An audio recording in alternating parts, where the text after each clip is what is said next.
દાહોદ જિલ્લાના સંજેલીમાંથી એક ગંભીર અને ચોંકાવનારા ખુલાસો સામે આવી રહ્યો છે, જ્યાં સરકારી ખરાબાની જમીન ઉપર ગેરકાયદેસર બાંધકામનો વિવાદ ફરી ગરમાયો છે। આ સર્વે નંબર 6 ની જમીન ઉપર પંચાયત દ્વારા ફેન્સિંગ કરવામાં આવી હોવા છતાંય રાતોરાત ફેન્સિંગ ગાયબ થઈ ગઈ અને ગેરકાયદેસર નાળું ઊભું કરી દેવામાં આવ્યા હોવાના હવે આક્ષેપો થઈ રહ્યા છે।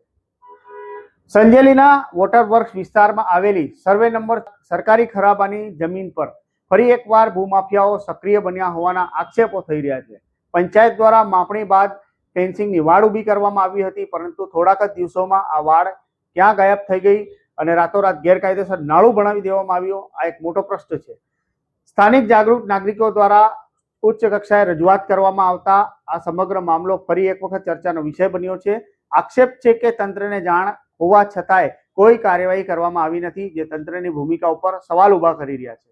હવે બેકગ્રાઉન્ડમાં જઈએ તો એક વર્ષ પહેલા આ જ સ્થળે ગેરકાયદેસર નાળું તોડી પાડવા માટે જિલ્લા કલેક્ટર અને પ્રાંત અધિકારી નાળું તોડી પાડવા માટે રજૂઆતો થઈ હતી, જે બાદ જિલ્લા કલેક્ટર અને પ્રાંત અધિકારી સ્થળ પર દોડી આવ્યા હતા અને પંચાયતને જમીનની માપણી કરીને હદ નિશાન કરવાની સ્પષ્ટ સૂચના આપવામાં આવી હતી। ત્યારબાદ પંચાયત દ્વારા ફેન્સિંગ કરવામાં આવી હતી, પરંતુ હવે ફરી એ જ જગ્યાએ ગેરકાયદેસર બાંધકામ ઊભું થતા હવે પ્રશ્નો સ્થાનિક વહીવટી તંત્ર પર ઊભા થઈ રહ્યા છે। સ્થાનિકો સવાલ ઉઠાવી રહ્યા છે કે ગેરકાયદેસર કામ ચાલી રહ્યું હતું તો તંત્રએ તેને કેમ અટકાવ્યું નહીં? શું તંત્ર જાણતો હોવા છતાંય અજાણ બન્યો હતો? શું ભૂમાફિયાઓ અને તંત્ર વચ્ચે મિલીભગત હતી? આ તમામ પ્રકારના પ્રશ્નો હવે સ્થાનિક વહીવટી તંત્ર સામે ઉઠવા પામી રહ્યા છે।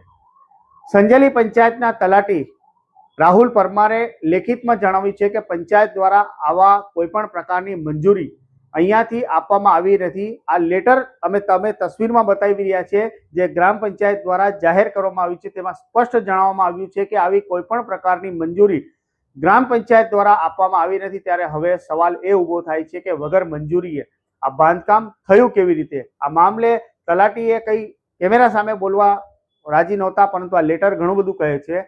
સ્થળ પર તપાસ દરમિયાન જાણવા મળ્યું કે નાળું બનાવવાનું કામ પંચાયતના એક સદસ્ય દ્વારા કરવામાં આવી રહ્યું છે। જોકે સભ્યએ જણાવ્યું હતું કે માત્ર તે કામ કરી રહ્યો છે, કોન્ટ્રાક્ટ તો અન્ય કોઈ બીજા વ્યક્તિના નામે બોલી રહ્યો છે। હવે અહીંયા મોટો મુદ્દો એ થાય છે કે આ સમગ્ર ઘટનાને લઈ સંજેલીમાં ભ્રષ્ટાચાર અને તંત્રની ભૂમિકા અંગે ભારે ચર્ચાઓ નગરમાં ચાલી રહી છે। જિલ્લામાં અગાઉ પણ નકલી કચેરી અને મનરેગા જેવા ભ્રષ્ટાચારના મુદ્દા સામે આવી ચૂક્યા છે। જિલ્લાની છાપ ખરાબ થઈ રહી છે, તેમનું નામ ખરાબ થઈ રહ્યું છે। ત્યારે હવે આ નવો એક વિવાદ તંત્ર સામે મોટો પ્રશ્ન બનીને ઉપસ્થિત થઈ રહ્યું છે। હવે જોવાનું એ રહ્યું કે આ ગંભીર મામલે વહીવટી તંત્ર કોઈ પગલાં લે છે કે પછી આ મામલો પણ ફાઇલોમાં દબાઈ જાય છે, તે હવે આવનારા સમય જ બતાવશે।